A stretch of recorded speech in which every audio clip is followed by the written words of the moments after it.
does the dad see Totoro by the end of the movie? Do you remember a time where you didn't feel the burden of life? When you had no responsibilities and you didn't have to abide by any social norms or keep up with any social appearances, nor did you have to deal with any of life's obstacles? Yep, we all do. That's when we were very little excited human beings who still had the entire world to discover. At that time, everything was innocent and pure. Every reaction, every word that came out of our mouth, and every emotion. This is what the 1988 My Neighbor Totoro movie aims to discuss. Two simple yet very complex ideas: innocence and family. When you are a child, no rules are applied on your imagination. And don't forget, in every one of us there is a little child hiding in there. In a world not too different from our world, but a little bit more mystical and magical, and one that has spirits, cat bus, and a big plushie to hold on to. In this world exists the story of Satsuki and her little sister Mei, two little girls with nothing but the world in their hand. They moved to the countryside with their dad in order to be closer to their mother's hospital, which is where she is being looked after. Which is a story that's very similar to Miyazaki's own story, as his mother suffered from some spinal issues for 9 years and his family had to relocate. My Neighbor Totoro portrays a world seen from the point of view of a child.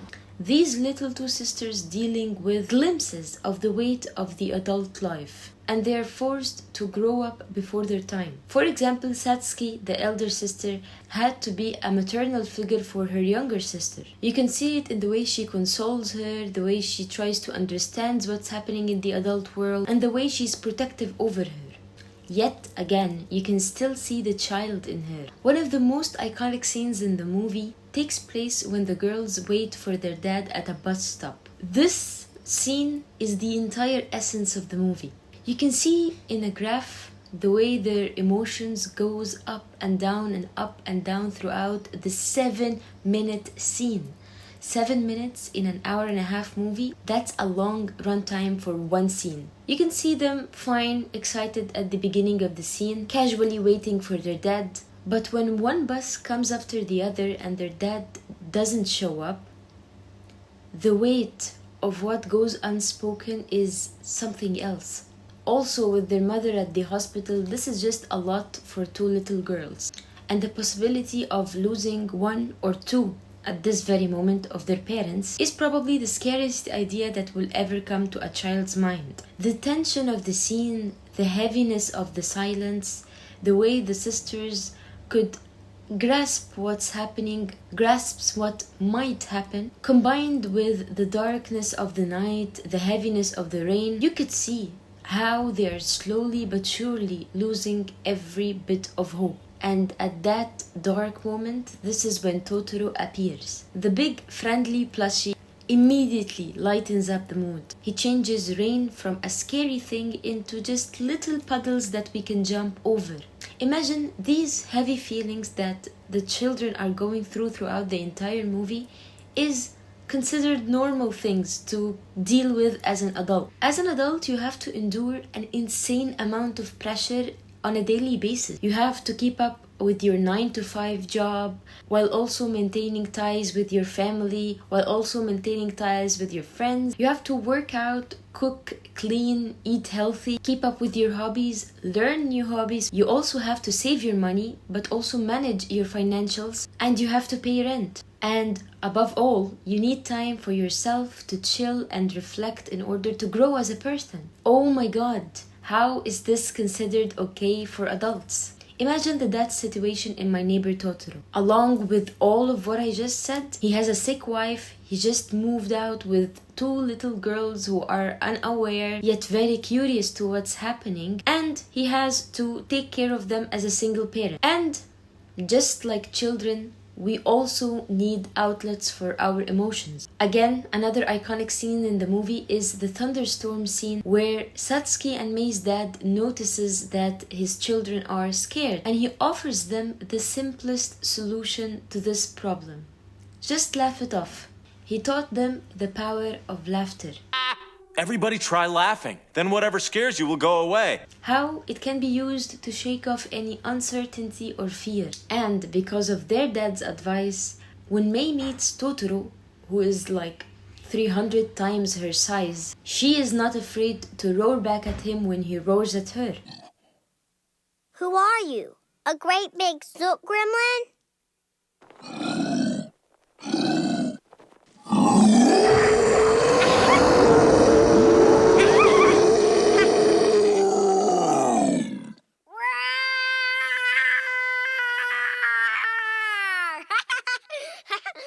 And from all these moments, the meaning of the entire movie is revealed. We understand Totoro. Totoro is the embodiment of the way we deal with life's burden. He is the smile, the laugh, the conversation you have with a friend. He is any coping mechanism you use to move forward in life. Totoro also represents the magic of nature and the natural forces. He teaches the girls how to use nature to comfort themselves. Inside each of us is a little Satsuki or little Mei who needs Totoro on a daily basis to deal with life. Totoro basically transforms what is scary into something quite manageable. Do you now get why the dad by the end of the movie got to see Totoro for the first time? Throughout the movie, Mei is the embodiment of innocence, with the way she's obnoxious, the way she's loud, the way she's just unapologetically herself. And dealing with her mom's illness is just a lot for a child like her. You can see that clearly with the way she runs away when Satsuki shouts at her for wanting to give her mother corn,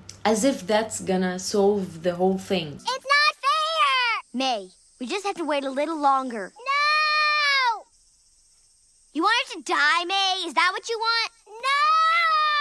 But children are also smart. The games the little girls play together is them trying to find comfort in everything around them. It's their coping mechanism. It's the way they distract themselves from all the unfathomable ideas in the world. It's like you when you are on autopilot to get your 9-to-5 job going. Their dad can be seen having an innocence of his own. In the way he accepts the girl's insane stories, the way he allows himself to explore parts of him with them. It's just in the way he is trying every single day. Another scene that I adore is when Satsuki is away at school and their dad is focusing on his work with beads of sweat and a very serious look on his face, while on the other side of the room, just outside the window, you can see Mei not caring about anything, picking up flowers, running around, laughing. You can see how the window divides both worlds, the adult world and the children's world, the world of innocence. Suddenly, both worlds collide when Mei enters the room and places little flowers on her father's desk. Just the way she broke this serious face, the way he sighs and smiles, he is reminded of a simpler time where flowers were the most exciting thing in his world. A question that is very synonymous with My Neighbor Totoro. Is any of it real? Is Totoro real? Does it really matter? Totoro is a physical manifestation of one's innocence. Totoro is one's inner magic of being able to deal with whatever life throws at you. He is the hope and belief that any negative thoughts or feelings we are currently going through will eventually go away. We will survive as long as we remain positive and keep a tight connection to our younger selves.